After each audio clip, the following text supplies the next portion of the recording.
You might think that embracing minimalism means giving up on financial goals altogether. But for me, it's been quite the opposite. Minimalism, and maybe it's more the Japanese twist on minimalism that I've learned, has actually become a powerful weapon for building real wealth. Not just the numbers in my bank account, but a richness in life that goes so much deeper. I used to think that earning more meant I could afford more. I mean, it makes sense because in reality, you can afford more. Every promotion, every side hustle success, I'd reward myself with something new. A fancy camera lens I'd use once, artisanal home goods that would collect dust, subscriptions to services I'd soon forget about. I was trapped in constantly chasing the next purchase, never truly present with what I already had. The wake-up call came when I realized that I was working harder to afford a lifestyle that wasn't even making me happier. I was building someone else's version of success. That's when I realized that true wealth isn't about accumulating more. It's about being intentional with less.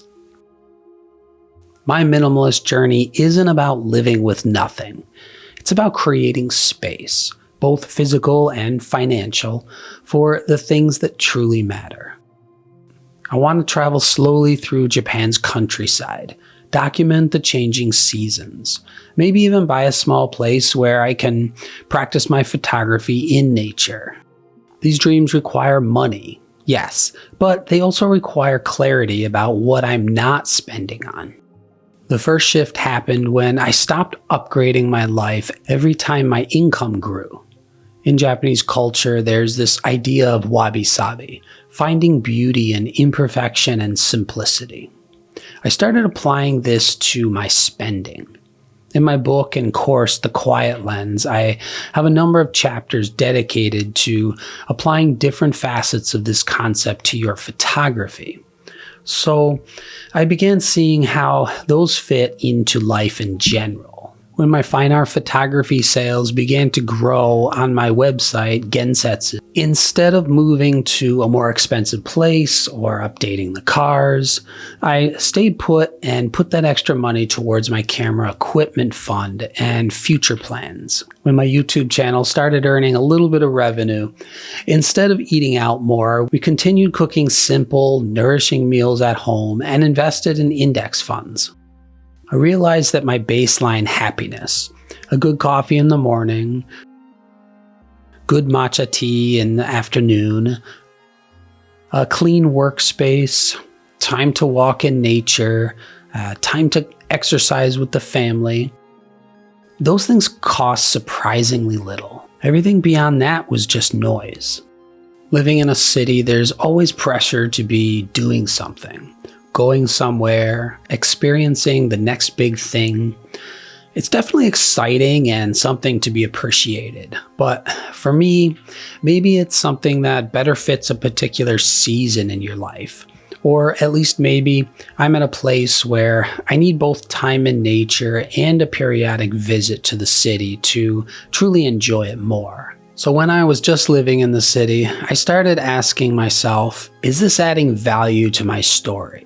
Or am I just filling time? Now, instead of mindlessly booking weekend activities, I'm intentional. I might spend a Saturday morning at a local botanical garden with my camera, practicing the art of seeing, really seeing, the play of light on leaves. Or I'll visit that coffee shop where the owner sources beans from small farms. And I'll sit there for hours editing photos or writing. These slower, simpler pleasures cost a fraction of what I used to spend on entertainment, but they feed my soul in a way that busy weekends never did before. The money I'm not spending on constant activities, it's building my travel fund for that future trip to document Japan's mountain villages. As a photographer and content creator, it's easy to fall into the gear trap. There's always a new lens, a better camera, some gadget that promises to transform your work, but I've learned to distinguish between tools and toys.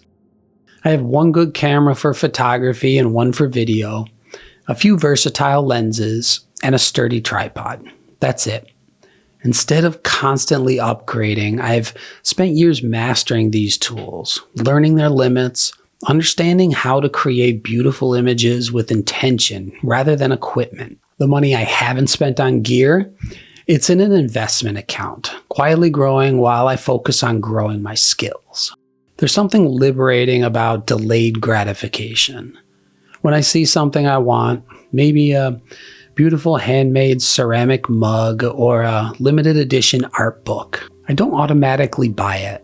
I sit with the desire. Often, I realize the wanting was more appealing than the having would be. But sometimes, after weeks of consideration, I still want it.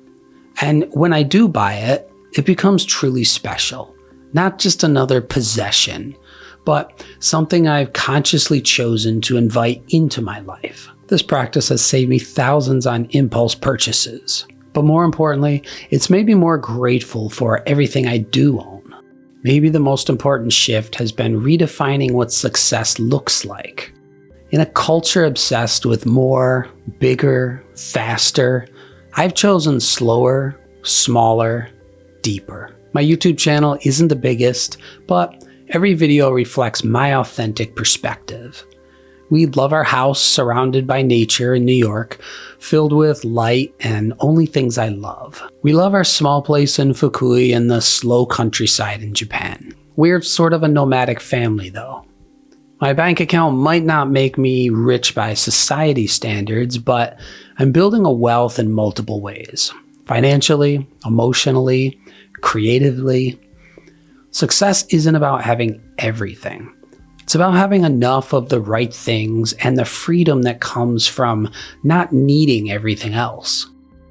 The Japanese minimalist mindset hasn't made me wealthy overnight, but it's given me something more valuable: clarity. When you're not distracted by constantly acquiring stuff, you can see your financial picture clearly. You can make intentional choices. You can invest in experiences and assets that align with your values.